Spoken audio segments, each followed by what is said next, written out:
Mas eu ia voltar pro ponto que a Malu falou, da questão da programação. E já com um exemplo meu, né? Eu coloquei uma meta no ano passado, e vou repeti-la agora pro próximo ano, de treinar 240 dias no ano. E não eram 240 treinos, eram 240 dias. E eu tentei dar o golpe no final, o pessoal me lembrou disso, inclusive. Você tentou treinar 2 vezes? Né? Tentei treinar, o pessoal falou, não vale, porque era 240 dias. Vai fazer uma gaveta, eu vou fazer uma gaveta aqui de treino, vou fazer 4 hoje, aí eu tô livre depois. Eu tô treinando, eu treinei uns 60 dias seguidos, aí teve um dia que a gente deu uma pausa, não lembro o que houve, foi uma festa de alguém que a gente foi. Aniversário da Aline. Aí teve um dia que eu não consegui, mas tô treinando todo dia pra bater a meta e vou bater. Eu tenho, sei lá, 4 dias pra descansar ainda até o final do ano, né? E teve uma pessoa que trabalha comigo que ele falou, cara, por que você botou uma meta de 240 dias de treino e não botou uma meta, por exemplo, de resultado, que é o que interessa, o resultado, ter tanto de gordura no corpo. Eu falei, cara, essa meta de resultado poderia vir também. Eu coloquei algumas metas de resultado, só que eu queria uma meta de esforço que me obrigasse a transformar a academia num hábito. Porque a gente falou, por exemplo, de, olha, demora 66 dias para você ter um hábito na média, mas variando muito. E eu tive um insight uma vez, no momento de ócio criativo.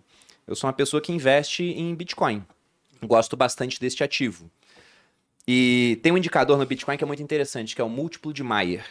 É simplesmente a comparação entre o preço diário do Bitcoin, que varia muito, tem dia que já caiu 50%, por exemplo, e a média de 200 dias do preço. E qual é o ponto desse indicador? Se o preço diário está abaixo da média, seria um momento bom para você comprar. E o negócio é que o preço diário varia muito e a média, como é de 200 dias, varia muito pouco.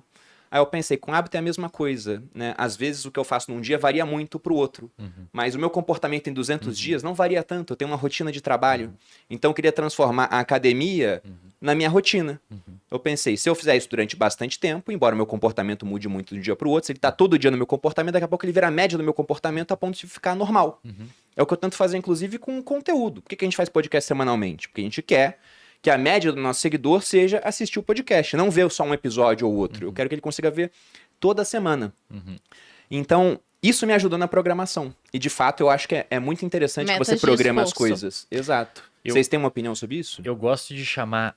Primeiro, eu não consigo entender e jamais conseguirei entender como que existem pessoas que não usam agenda. Realmente, pra mim, não assim, faz sentido. Eu não sei, cara. Eu não sei nem o que falar pra uma pessoa dessas, cara. Porque é um comportamento, perdão a expressão, burro. Demais, cara.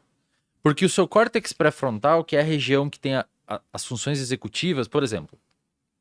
Digamos que eu tenha que sair daqui agora e ligar pro meu sócio depois, porque tem que resolver um problema lá que aconteceu e eu não posso esquecer de ligar pra ele, cara. Que tem que responder o e-mail do X lá. Eu boto um alarme. E esqueço desse compromisso e foco aqui no podcast. A região do meu cérebro que fica com esse compromisso ao vivo ali para eu não conseguir esquecer é o córtex pré-frontal. E o córtex pré-frontal é a região mais cara do cérebro.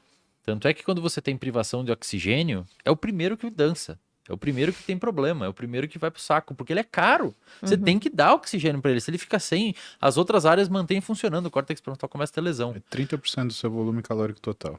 E o córtex pré-frontal é especialmente mais caro que o resto do cérebro desses 30%.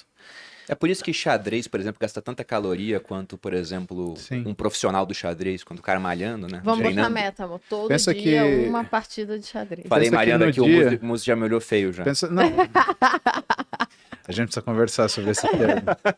A gente precisa conversar urgentemente sobre esse termo. Mas olha só, aproximadamente 30% do que você consome em caloria por dia é gasto pelo seu cérebro. Tudo bem, você conhece pessoas que gastam 2, mas vamos falar na média do ser humano, tá bom? 30%. 20% do seu volume calórico total, ele é gasto na manutenção do que é o seu metabolismo muscular. Então, cara, se você pensa e treina, você já garantiu 50% do gasto de caloria que você precisa do dia. Se você tiver músculos, né? E o seu cérebro é pequenininho. E cérebro. E o cérebro é pequenininho. Exatamente. E gasta muito, ele é muito pequeno em comparação ao resto. Exatamente. Eu costumo dizer que a agenda, eu criei um nome para agenda. A agenda é uma camada extracortical do seu cérebro. Muito bom. Gostei disso. É um córtex novo que você criou. Bravo. Entendeu? A agenda é um novo córtex. É uma região do seu cérebro que tá fora dele. É o córtex Eu vou pós-frontal. mais É o longe. córtex pós-frontal. Você bota ali, Não tem por que não ter, cara. Por que a pessoa não tem agenda? Por que Seu a pessoa não jumento. anota os bagulho? Mas pelo amor de Deus. A Malu tá me cara. olhando aqui, eu sempre tive agenda. É que eu não usava da maneira adequada. Aí eu enchi o saco dele, hoje em dia ele tem 2 agendas. Porque quando no exército eu tinha minha agenda muito regulada. Quando eu saí e falei, agora eu trabalho pra mim mesmo, eu queria ter militar. mais tempo ocioso. Eu falei, não vou ter agenda agora, eu sou o dono do meu tempo. Só que eu comecei a perder compromisso.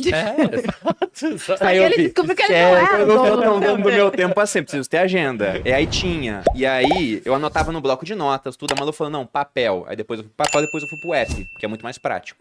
Não, agenda ele te poupa tempo, você responde um comando e você poupa energia cerebral que você pode usar em outra coisa. Não tem por que não ter agenda. Então, de fato, a organização é um ponto principal para formar hábito. Não E tem até como. quem se acha super, não, eu consigo organizar, eu lembro de tudo, não sei o que, eu quero gastar essa energia, vai ficar muito mais claro na sua cabeça, na sua mente, se você tiver aquilo anotado, entendeu? Eu tenho um compromisso pra janeiro do ano que vem, fevereiro do ano que vem já. Não tem como eu lembrar disso, Não. alguém tentar marcar comigo hoje. Aham. Não dá. E aí vai É gerar muita retrabalho depois que eu vou ter marcado duas coisas Exato. no mesmo dia. Não dá, não tem como.